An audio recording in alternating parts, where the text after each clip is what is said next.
कभी सोचा है कि चमकदार और घने बालों का राज शायद किसी फैंसी बॉटल में नहीं, बल्कि सदियों पुरानी परंपराओं में छिपा हो?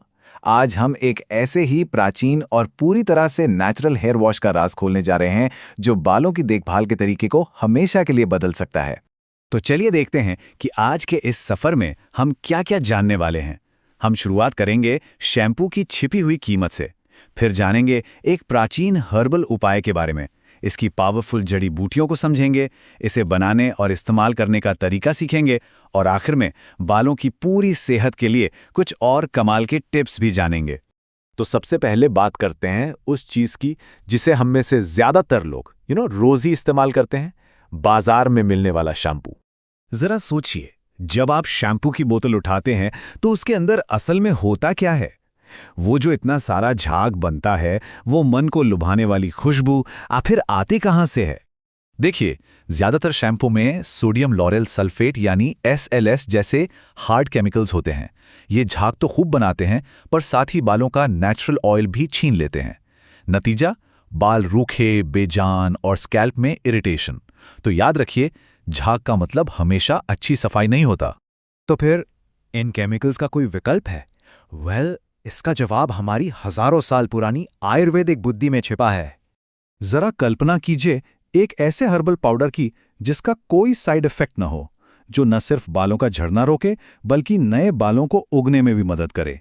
ये कोई जादू नहीं, बल्कि एक पीढ़ियों से आजमाया हुआ आयुर्वेदिक उपाय है। तो इस जादुई पाउडर के पीछे का राज क्या है? सीक्रेट है 6 बेहतरीन नेचुरल जड़ी बूटियों का एक परफेक्ट कॉम्बिनेशन। जी हाँ, सिर्फ 6 चीजें। और अच्छी बात यह है कि ये सब आपको आसानी से आपके लोकल बाजार में या ऑनलाइन मिल जाएंगी। तो चलिए एक एक करके इनके सुपर पावर्स को जानते हैं। सबसे पहले द सुपरस्टार, आंवला। इसे सुपर फूड कहते हैं और बिल्कुल सही कहते हैं। पता है, इसमें संतरे से 20 गुना, जी हाँ 20 टाइम्स ज्यादा विटामिन सी होता है, जो बालों की जड़ों को एकदम फौलाद जैसी मजबूती देता है। अगला है भृंगराज। इसका तो नाम ही है केशराज, यानी बालों का राजा। और ये नाम इसे ऐसे ही नहीं मिला। ये स्कैल्प में ब्लड सर्कुलेशन सुधारता है, बालों को मजबूत करता है और इसकी एंटी फंगल प्रॉपर्टीज डैंड्रफ को कोसों दूर रखती हैं।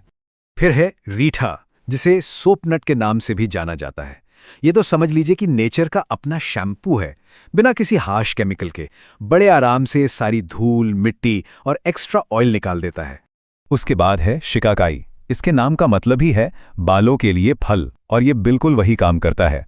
एक नेचुरल कंडीशनर की तरह ये बालों को सुलझाता है, उन्हें सुपर स्मूथ और शाइनी बनाता है। 5वीं चीज है ये खूबसूरत सा फूल, गुड़हल यानी हिबिस्कस। ये अमीनो एसिड से भरपूर होता है, जो बालों को सॉफ्ट बनाता है। और हाँ, ये बालों को वक्त से पहले सफेद होने से रोकने में भी मदद कर सकता है। और हमारी लिस्ट में आखिरी है मुल्तानी मिट्टी। ये एक शानदार डीप क्लींजर है। ये स्कैल्प पर एक्स्ट्रा ऑयल को कंट्रोल करती है और पीएच बैलेंस बनाए रखती है। इससे क्या होता है? फंगल इन्फेक्शन का खतरा कम हो जाता है। ओके, तो अब जब हम इन सभी पावरफुल इंग्रेडिएंट्स के बारे में जान गए हैं, तो चलिए अब देखते हैं कि इस कमाल के हर्बल वॉश को बनाना और इस्तेमाल करना कितना आसान है।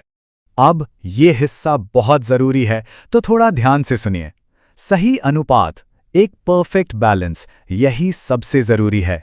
आपको आंवला, भृंगराज, शिकाकाई, गुड़हल और मुल्तानी मिट्टी, इन सब का एक एक हिस्सा लेना है। पर रीठा, जो हमारा नेचुरल क्लींजर है, उसका आपको डबल हिस्सा लेना है, यानी 2 पार्ट्स। इस अनुपात को जरूर याद रखिएगा। इसे बनाना चाय बनाने जितना ही आसान है, सच में। बस 2-3 चम्मच पाउडर को गर्म पानी में मिलाइए, अच्छे से मिक्स कीजिए और रात भर के लिए छोड़ दीजिए। अगली सुबह तक ये आपके बालों के लिए एक सुपर पौष्टिक टॉनिक बन चुका होगा। बस धीरे धीरे बालों पर डालिए और हल्के हाथों से मसाज कीजिए। और अगर कभी टाइम की कमी हो तो टेंशन की कोई बात नहीं। इसे इस्तेमाल करने के 2 और तरीके भी हैं। पहला, आप थोड़ा सा पानी मिलाकर एक शैम्पू जैसा पेस्ट बना सकते हैं। उसे 1-2 मिनट लगाइए और धो लीजिए, क्विक एंड ईजी। या फिर एक डीप कंडीशनिंग ट्रीटमेंट के लिए थोड़ा गाढ़ा पेस्ट बनाकर हेयर मास्क की तरह लगाइए और फिर धो लीजिए। ये हर्बल वॉश तो अमेजिंग है ही, पर अगर हमें टोटल हेयर हेल्थ चाहिए तो हमें अंदर और बाहर दोनों तरफ से काम करना होगा। कुछ एक्स्ट्रा टिप्स। अगर बाल बहुत ज़्यादा ड्राई लगते हैं तो आप इस पेस्ट में थोड़ा दही या फ्रेश एलोवेरा जेल भी मिला सकते हैं। इससे ये और भी नरिशिंग हो जाएगा। और हाँ, सिर्फ लगाना ही नहीं, खाना भी ज़रूरी है। आंवला को अपनी डाइट में शामिल कीजिए, चाहे कच्चा या कैंडी के फॉर्म में। और मिनरल्स की कमी के लिए तांबे के बर्तन में रखा पानी पीना भी फायदेमंद हो सकता है। तो आखिर में बस इतना याद रखिए, ये सिर्फ एक शैम्पू नहीं है, ये आपके बालों के लिए एक दवाई है, एक औषधि, एक ऐसा उपचार जो सिर्फ सफाई नहीं करता बल्कि पोषण देता है, मजबूत बनाता है और उनमें एक नई जान डाल देता है। तो अब सवाल यह है कि क्या आप तैयार हैं अपनी हेयर केयर को एक केमिकल प्रोसेस से बदलकर एक नेचुरल, एक हीलिंग रिचुअल में बदलने के लिए? फैसला आपका।